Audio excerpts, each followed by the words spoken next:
The next concept is a force acting on a object kept on an inclined surface. इससे पहले हमने देख लिया था force acting on an object kept on a horizontal rough surface, अब inclined rough surface है। तो सबसे इम्पोर्टेंट बात है डायग्राम समझना, और ये डायग्राम आपको कंपलसरी ड्रॉ भी करना होता है। जितने थियरी में हम डायग्राम देख रहे हैं ना, जितने न्यूमेरिकल्स में हम डायग्राम देख रहे हैं, जब भी एक टेस्ट में पूछा जाता है तो आपको डायग्राम ड्रॉ करना कंपलसरी है पहले। ठीक है, तो चलिए देख लेते हैं डायग्राम अच्छी तरह से। नाउ से ब्लू कलर से जो ड्रॉ हो रहा है वो आपका इंक्लाइन सरफेस। थोड़ा अगर और जूम हो सकता है तो मैं करने की कोशिश करता हूँ।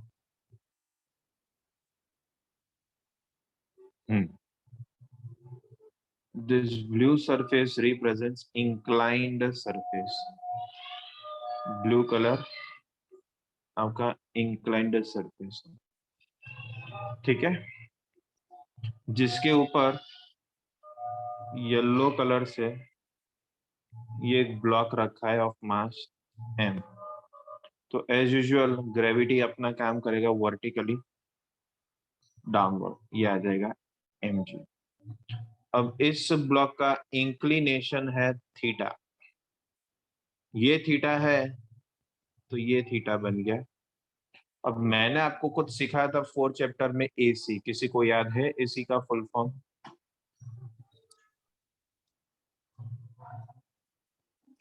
एसी का फुल फॉर्म किसी को याद है?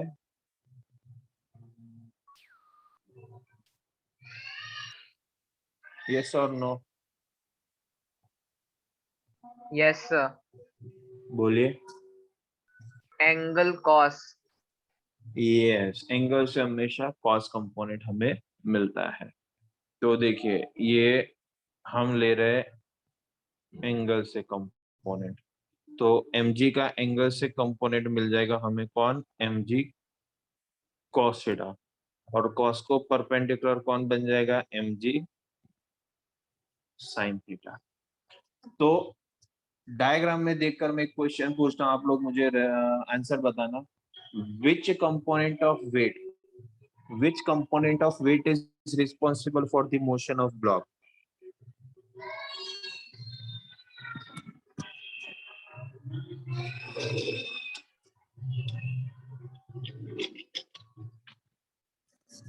Which component of weight is responsible for the motion of the block? कौन से वेट के कंपोनेंट की वजह से ये ब्लॉक नीचे स्लाइड होगा? कॉस कंपोनेंट के साइन कंपोनेंट? कॉस। गलत जवाब। स्लाइड कौन से कंपोनेंट से होगा? देखो नीचे कौन से कंपोनेंट से आएगा? Correct answer is sine. क्या साइन कंपोनेंट की वजह से ये ब्लॉक नीचे स्लाइड होगा? कॉस कंपोनेंट तो सरफेस के अंदर आ रहा है, ये ब्लॉक और सरफेस को तोड़कर अंदर थोड़ी जाएगा, ये तो स्लाइड होगा नीचे। समझ में आया सबको? Yes sir. चलिए अब आप देखकर मुझे बताइए, अगर ब्लॉक का मोशन डाउनवर्ड है, स्लाइड होगा नीचे, यानी मोशन डाउनवर्ड, तो मोशन को अपोज करने वाला फोर्स कौन सा? अपवर्ड। तो वो कौन सा फोर्स? फ्रिक्शन फोर्स, और मैं इसे स्टैटिक फ्रिक्शन फोर्स कहता हूँ। मतलब कि ये ऑब्जेक्ट अभी इंक्लाइन सरफेस के ऊपर रेस्ट पोजीशन पर मिलेगा, रेस्ट पोजीशन। ठीक है, फिर आगे बढ़ते हैं। सरफेस अभी इंक्लाइंड हो गया, तो सरफेस से परपेंडिकुलर वाला फोर्स कौन? तो सरफेस से परपेंडिकुलर वाला force normal force.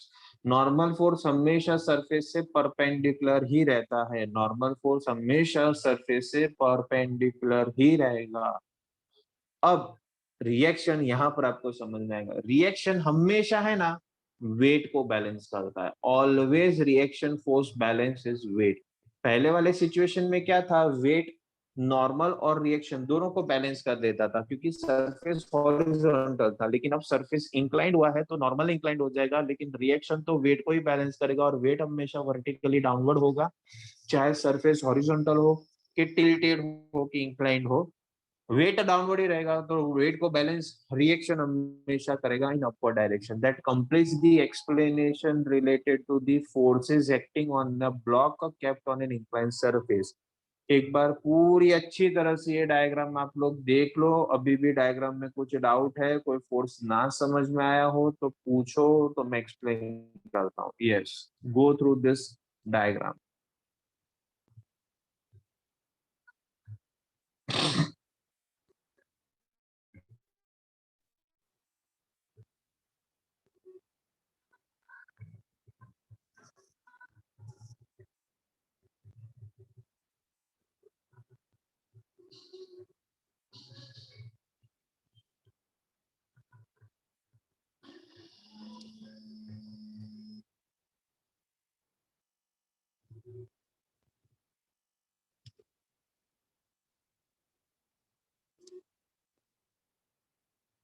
2% replied to me so far, Nakshatra and Sakshi.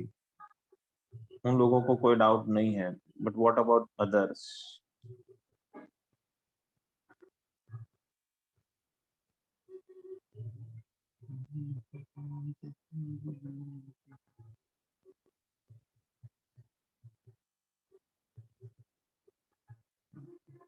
Third person Olivia, fourth person Arya and रिया।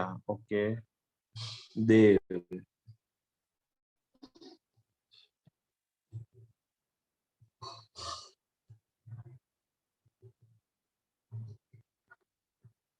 अभी भी मुझे रिया का रिप्लाई नहीं मिला, आदित्य का रिप्लाई नहीं मिला, देवांशी नहीं, देवम नहीं।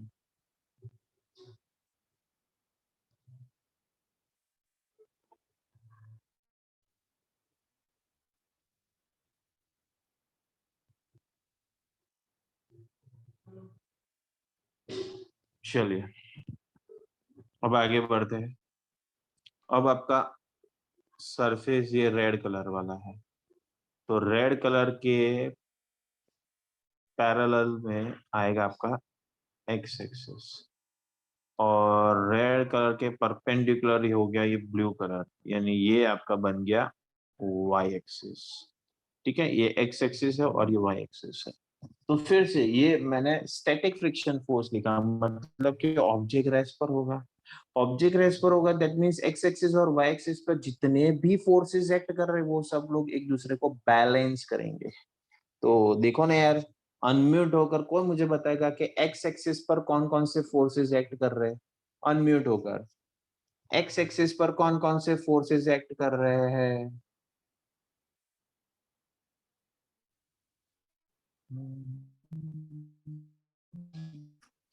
Anyone? No one. Forces are acting along the x-axis. Please let me know. Unmute कर ऑडियो आंसर देना है।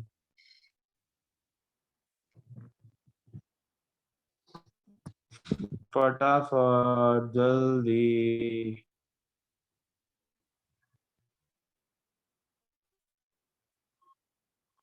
चलो यार जल्दी रिप्लाई करो फटाफट।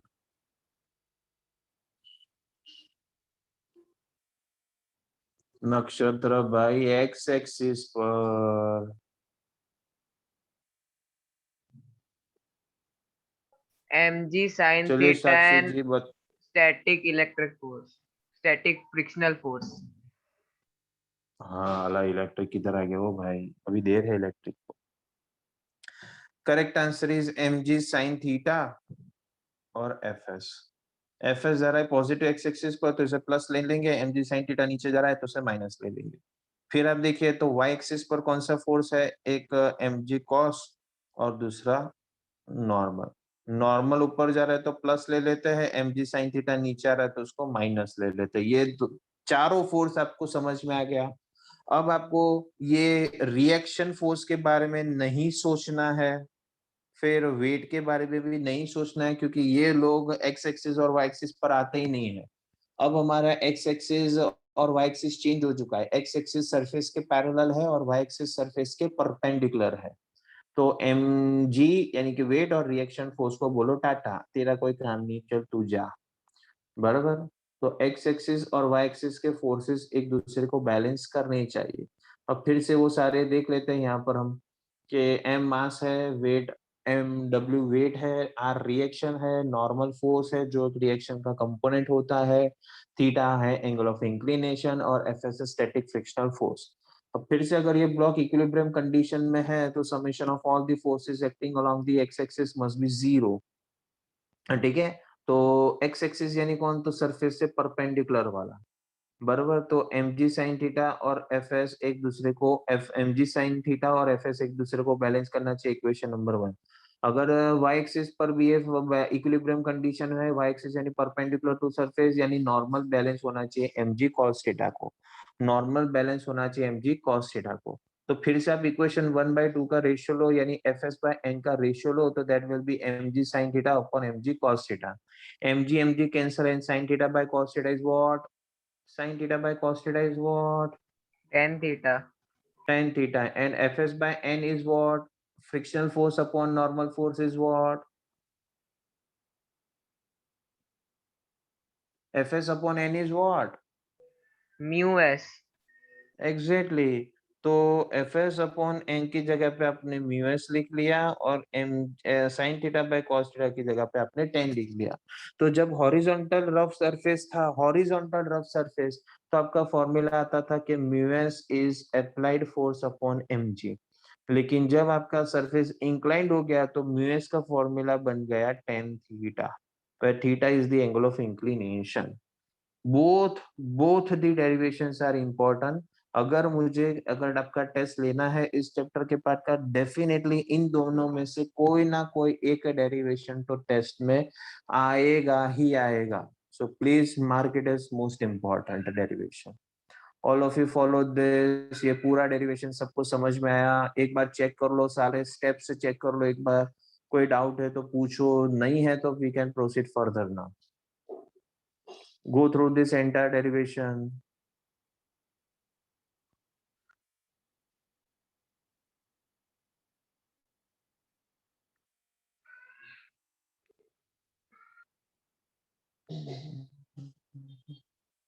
फिर दोनों डेरिवेशन के रिलेटेड एक एक न्यूमेरिकल है एग्जांपल में, वो कंप्लीट कर लेते हैं। एग्जांपल नंबर 7 एंड 8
कोई doubt?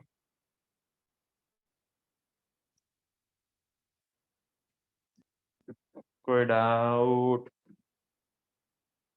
No sir. No, sir. No, sir.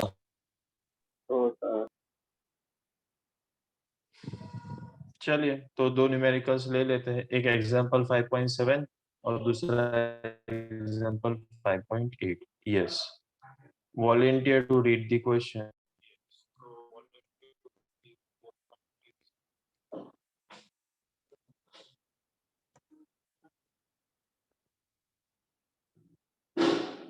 है कोई वॉलंटियर?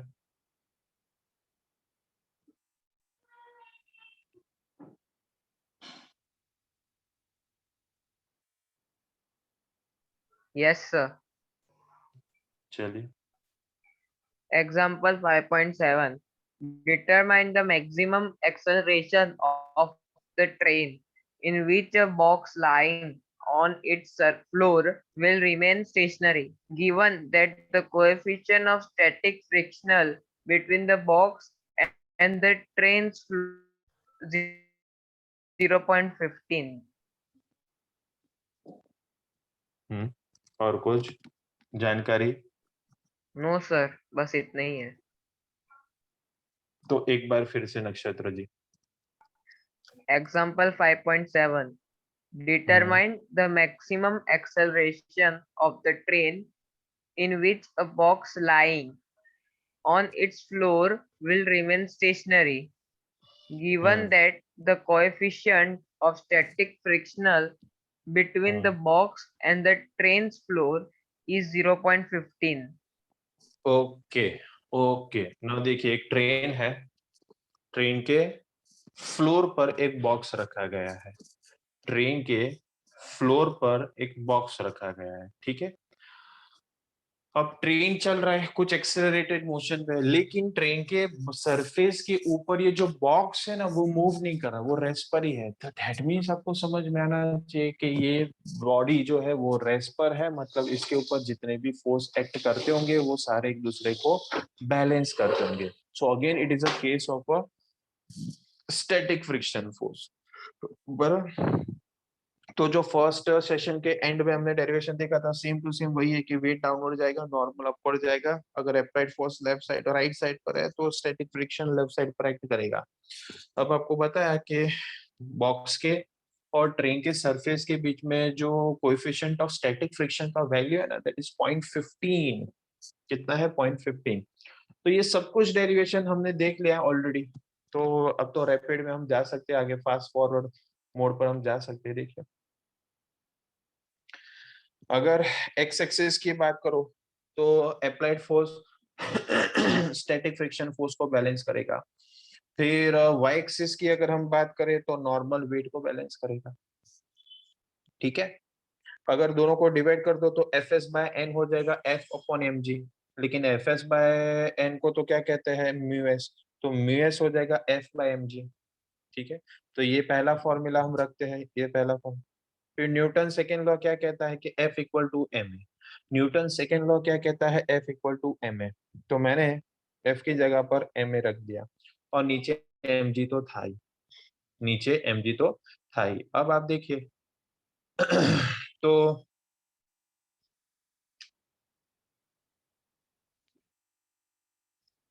एम एम कैंसल, वैसे भी बॉडी का ब्लॉक का मास दिया नहीं था, एम एम कैंसल हो जाएगा. तो रहा mu S is A by G. Mu S is A by G. और आपको क्या चाहिए? एक्सेलरेशन चाहिए. तो एक्सेलरेशन हो जाएगा म्यू एस इंटू जी. बराबर. ए हो जाएगा mu S into G. Mu S कितना? म्यू एस कितना? 0.15. जी कितना? 10. तो 0.15 इंटू 10 कितना हो जाएगा? 1.5. तो ट्रेन का एक्सेलरेशन कितना होगा? ट्रेन का एक्सेलरेशन होगा कितना?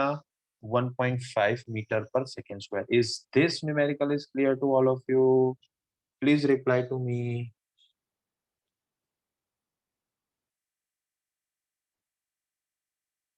Yes or no?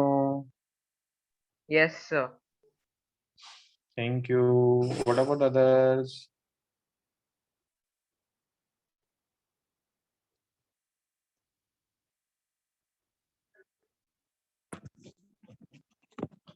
क्या हुआ दिवांशी जी? बताइए. तो मैं फिर से आपको एक्सप्लेन कर देता हूँ. कहाँ पर डाउट आया बोलिए.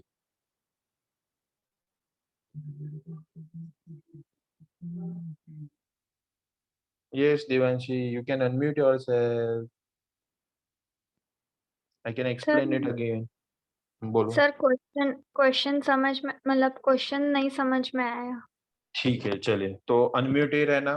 मैं स्टेप टू स्टेप आपको बताता हूँ, आप कंफर्म करते मुझे बताते रहना, ठीक है. Okay sir. देखो, वैसे तो ड्राइंग मेरा बहुत ही अच्छा है. ये देखो, ये ट्रेन का कंपार्टमेंट है, ठीक है.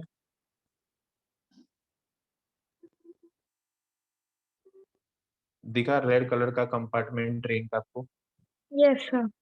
अब उस ट्रेन के कंपार्टमेंट के फ्लोर पर एक ब्लू कलर का बॉक्स रखा है, ठीक है. Okay sir. अब ट्रेन एक्सेलरेट कर रहा है मान लीजिए ये डायरेक्शन में, हाँ या ना, यस। तो उसी डायरेक्शन में ब्लॉक के ऊपर फोर्स एक्ट करेगा, हाँ या ना। Yes sir. एक्सेलरेशन के डायरेक्शन में फोर्स या फोर्स के डायरेक्शन में एक्सेलरेशन। दैट मींस ट्रेन का एक्सेलरेशन राइट साइड के ट्रेन के फोर्स है जो होगा वो राइट साइड, यानी ब्लॉक जो है बॉक्स जो है उस बॉक्स के ऊपर जो फोर्स अप्लाइड होगा that will be in the motion of train, that means the applied force act on the box will be in right direction, हाँ या ना। Yes sir. तो बॉक्स का मोशन राइट साइड पर है तो मोशन को अपोज करने वाला फ्रिक्शन फोर्स कहां पर एक्ट करेगा, लेफ्ट साइड होगा वो।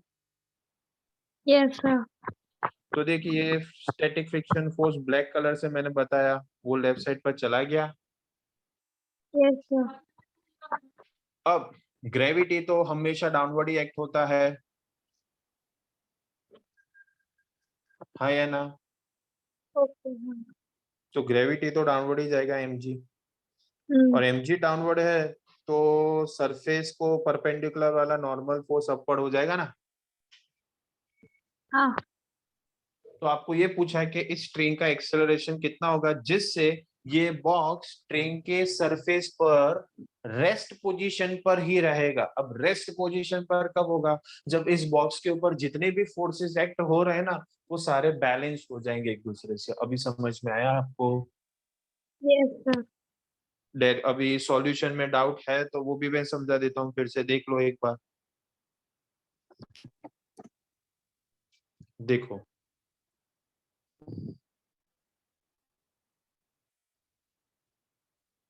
तो एक्स एक्सिस पर देखिए फोर्स, अप्लाइड फोर्स और स्टैटिक फ्रिक्शन फोर्स एक दूसरे को बैलेंस करेगा, हाँ या ना। Yes sir.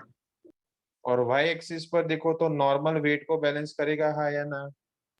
Yes sir. तो फिर आप एफ एस बाय एन का रेशियो लो तो that will be applied force upon weight mg। Okay. So F S by N को तो म्यू एस कहेंगे तो mu S equals to F by mg हो जाएगा। हाँ। पर हमें फोर्स का क्या काम, हमें तो एक्सेलरेशन चाहिए। तो न्यूटन्स लॉ क्या कहता है कि applied force is equals to mass into acceleration होगा, हाँ या ना। यस। बराबर है। फिर बस अब आगे बढ़ो।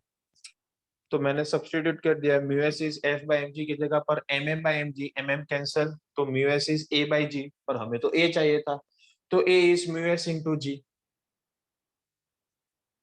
Mu S yes. 0.15 और जी 10 है तो 0.15 इंटू 10 1.5 हो जाएगा। यस अब सर। क्लियर। हाँ हाँ। चलिए good. That was question number 7।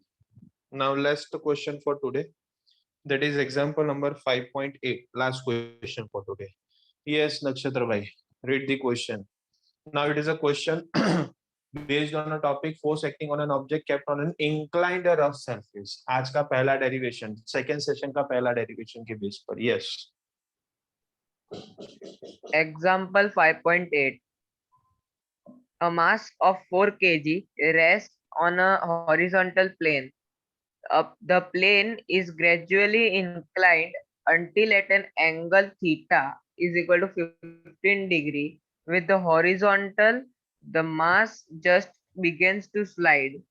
What is the coefficient of static friction between the block and the surface? inclined है ना, कितने इंक्लिनेशन से इंक्लाइंड है, 15 डिग्री से। ये पूरा डायग्राम अभी मैंने आपको समझाया है ऑलरेडी, ठीक है। तो स्टेप्स तो वही जाएंगे। अब देखो इंक्लाइन सरफेस है ऑफ इंक्लिनेशन 15 डिग्री, उसके ऊपर एक ब्लॉक रखा गया है ऑफ मास 4 kg। तो हमें ये फाइंड करना है कि अगर ये ब्लॉक इंक्लाइन सरफेस के ऊपर रेस्ट पोजीशन पर है तो दैट मींस इस दोनों के बीच में जो कोएफिशिएंट ऑफ स्टैटिक फ्रिक्शन होगा उसका वैल्यू कितना। तो स्टेप्स वही आ जाएंगे जो डेरिवेशन में था। एक्स एक्सिस पर एफ एस बैलेंस करेगा एम जी साइन थीटा को और वाई एक्सिस पर नॉर्मल बैलेंस करेगा एम जी कॉस थीटा को। अगर दोनों का रेशियो अगर आप लेते हो तो एफ एस बाय एन आपको मिल जाएगा M G sine theta upon M G cos theta. M G cancel out fs by n हो जाएगा म्यूएस और sin theta by cos theta हो जाएगा tan थीटा। तो आपको आंसर मिल जाता है कि mu S equals to tan theta, that is mu S equals to tan of 15 degree. क्या मैंने आपको नेचुरल टेंजेंट और नेचुरल साइन सिखाया है लॉग टेबल से? Yes, How to sir. find out theta, tangent, tan theta and sin theta with the help of log table मैंने आपको सिखाया है क्या? Yes, sir. Yes, sir. तो फिर नेचुरल टेंजेंट में आपको जाना है 15 डिग्री पर, देखना है वैल्यू कितना होगा। सो आपको आंसर मिल जाएगा 0.2679, 0.2679। that will be your coefficient of static friction for an object kept on an inclined surface of inclination 15 degree। देख लो, इस पर्टिकुलर न्यूमेरिकल में भी अगर आपको कोई डाउट है तो पूछो। If no doubt is there, then we can wind up this session. Yes, check कर लो please।